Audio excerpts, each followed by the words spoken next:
Assalamu alaikum, grade 7. Welcome in your new classes, and I am here to teach you the Islamic studies. Here is Miss Uruj. Today I am giving you the introductory lecture of Islamic studies for grade 7. The book which we follow is Islamic Studies for grade 7 revised edition. Topics and the content which we are followed in this presentation, in this lecture, is the introduction. Second, what is Islam as religion? Then, importance of Islam as religion in our life. After that, basic key pillars of Islam. Key pillars of Islam. After that, after the main concept of Islam, we are going towards the introduction of first test syllabus. We all have a curiosity that what we have to learn, what we will learn. So all comes under the umbrella of the introduction of first test syllabus. Introduction of chapter number 1, funeral prayers. That is come on page number 9. Funeral prayers, basically when a person died, we wash the body of him or her and then offer a prayer.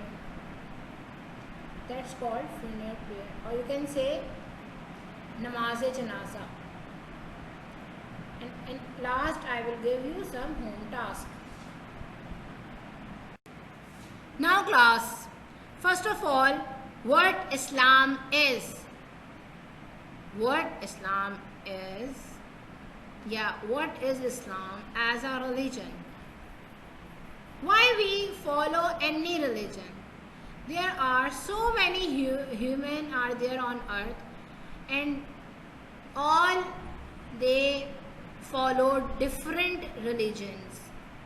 There is a concept. We know that nothing can make and nothing can destroy by itself. There is an ultimate power.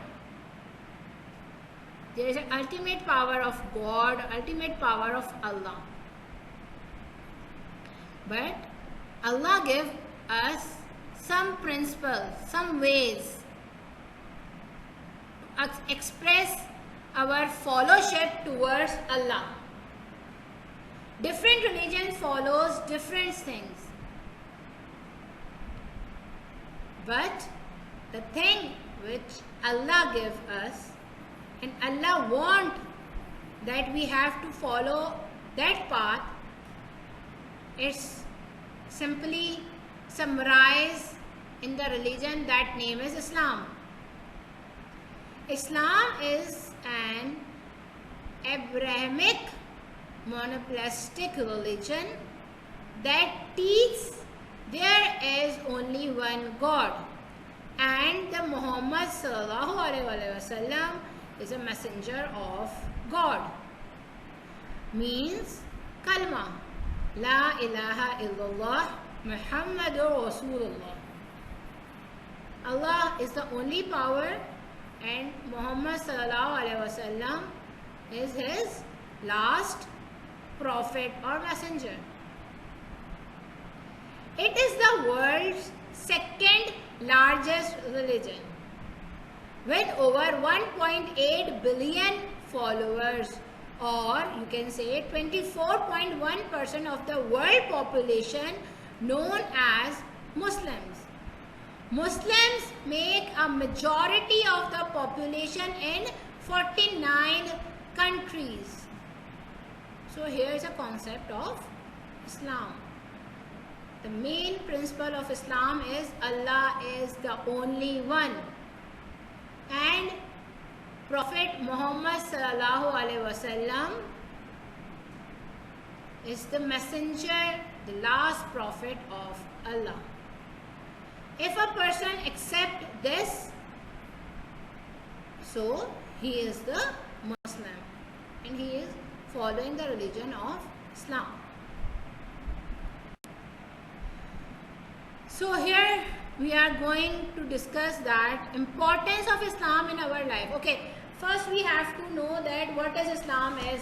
What is the principle of Islam is, what is the main concept of Islam is that Allah is the only one and Prophet Muhammad sallallahu alaihi wasallam is the messenger and the last prophet of Allah. Now we are discussing what the importance of Islam in our life. Islam contains many rules for daily life and human relationships. How we sit, how we drink, how we eat, how we talk to anyone, how we talk to elders, how we talk to youngers, how we talk to teachers, anything, everything. Islam gives us a structure how to spend our lives.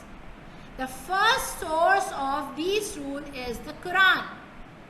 The first thing which help us that how we follow all these rules, it is Quran. Like if you want to learn any subject, mathematics, English, Urdu, science, you need a book for the reference. So Quran is the reference for Muslims to understand what are the principles Allah gives us and how can we follow them in different situations. And the second is the ahadith or reports of the Prophet Muhammad sallallahu alaihi wasallam words or action. Like second thing is hadith. Hadith and the action of Muhammad sallallahu alaihi wasallam which he did in his life, and we have to follow it and make our life easy, peaceful and full of joy. Few main principles are prohibitions. Prohibitions means there is a difference between haram and halal. Role of calligraphy, conversion to Islam. Here I will describe you the further details of the principles of Islam, like prohibitions means there is a difference between haram and halal. What things are prohibited and what are not prohibited. Islam gives us a package how to consume things, what are the benefits and what are not. In Islam, everything considered harmful either to the body, mind, soul or society is prohibited.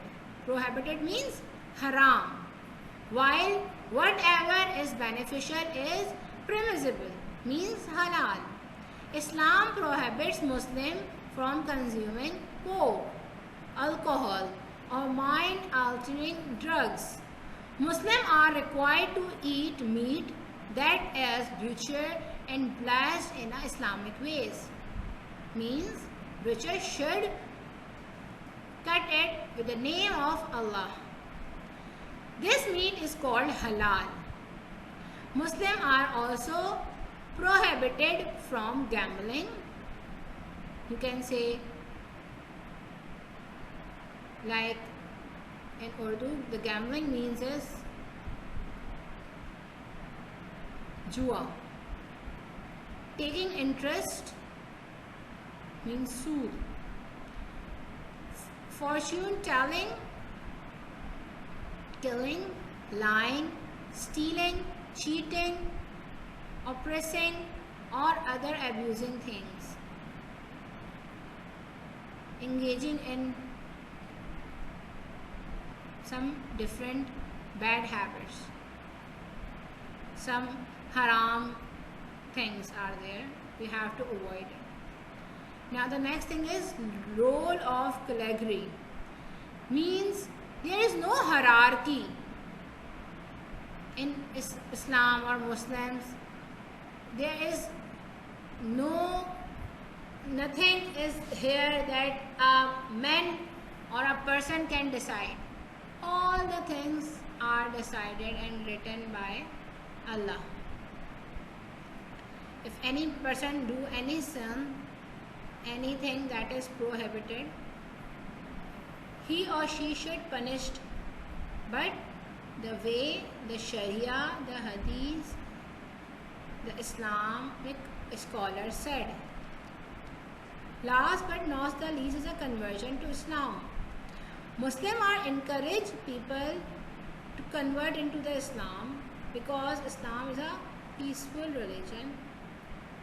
There is no formal ceremony to accept the Islam. You have to just recite the Kalma Tawheed and follow, and you have a, you can say you have a feeling that you can follow all the rules and regulation, inshallah, so you can easily enter in the religion that is Islam. Okay class, now there are 5 basic pillars of Islam. Principles we can follow by the heart, by the inner soul. But the pillar of Islam, you can say these are the things we have to practice it and make our life more stronger. The basic 5 pillars of Islam is faith, means Tawheed, means Kalma, La ilaha illallah Muhammadur Rasulullah. After that, we are entering in the religion Islam. Because without it, nothing can start. And second pillar is prayers, namaz. We are offering 5 times a day in front of Allah. It is compulsory for us. It is farz on us. Third thing is fasting.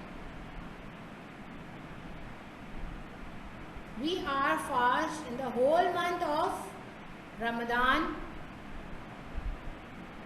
to get the maximum mercy of Allah. Fourth pillar is zakat,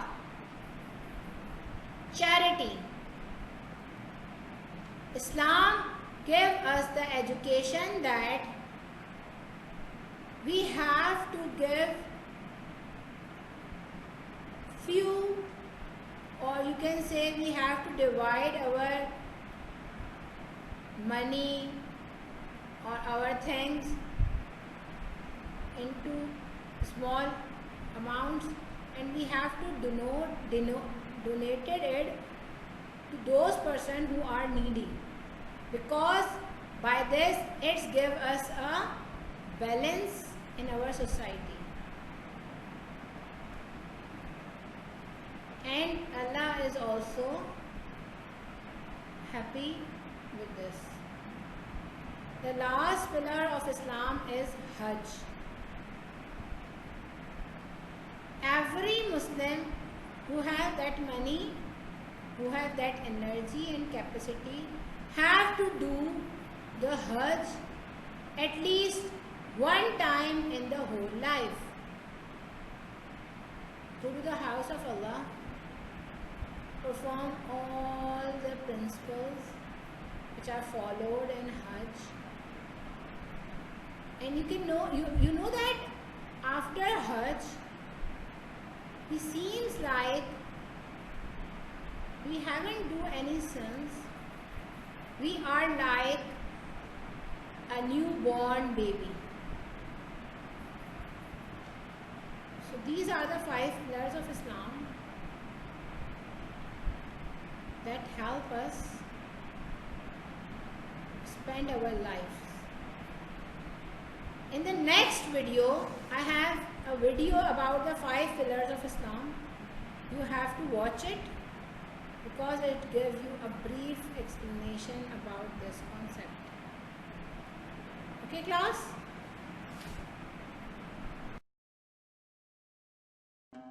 Islam is based on 5 key practices known as pillars. The first is the profession of faith called Shahada. The phrase, "There is no true God but Allah and Muhammad is his messenger," is at the heart of the religion. It must be understood and repeated aloud by anyone converting. The second pillar is prayer, which should be carried out 5 times daily while facing Mecca at dawn, midday, mid-afternoon, sunset and evening. The third pillar is charity. Every Muslim, according to their means, is required to give part of their income to help those in need. The fourth pillar is fasting during Ramadan. Muslims over the age of puberty must abstain from food, drink and sexual intercourse from sunrise to sunset during the 9th month of the Islamic calendar. The purpose is spiritual purification, a gesture of compassion to those suffering hunger, while simultaneously achieving spiritual growth. The fifth and final pillar is the pilgrimage to Mecca, the holiest site in Islam. Each Muslim is expected to make the journey once in a lifetime, provided they're physically and financially able to do so. Known as the Hajj, it takes place during the last month of the Muslim calendar.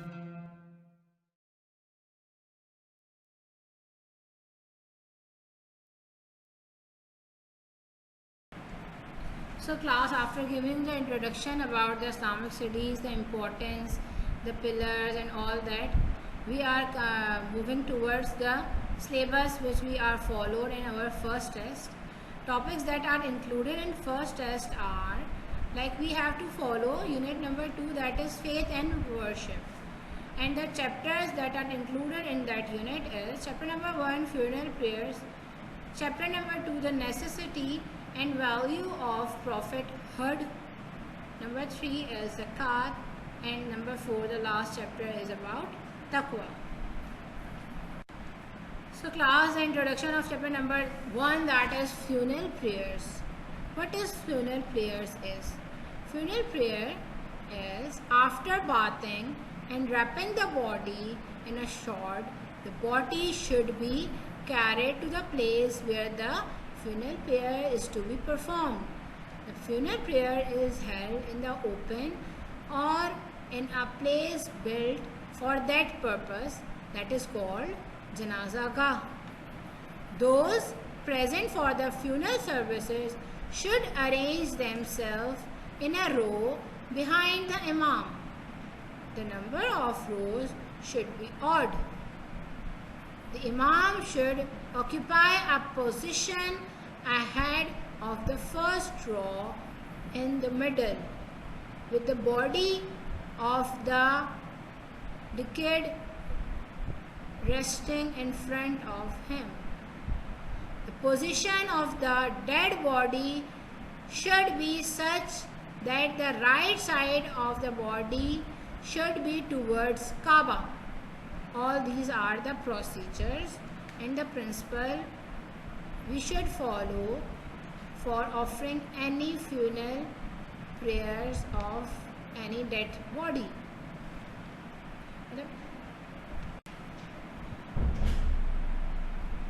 The dua of Janazah or funeral prayer is Allahumma ghfir lihina wa mayyatina wa shahidina wa ghaibina wa saghirina wa kabirina wa zikrina wa anthana Allah من أحيط منا فيها علي إسلام ومن توفيت منا فتوى على الإيمان.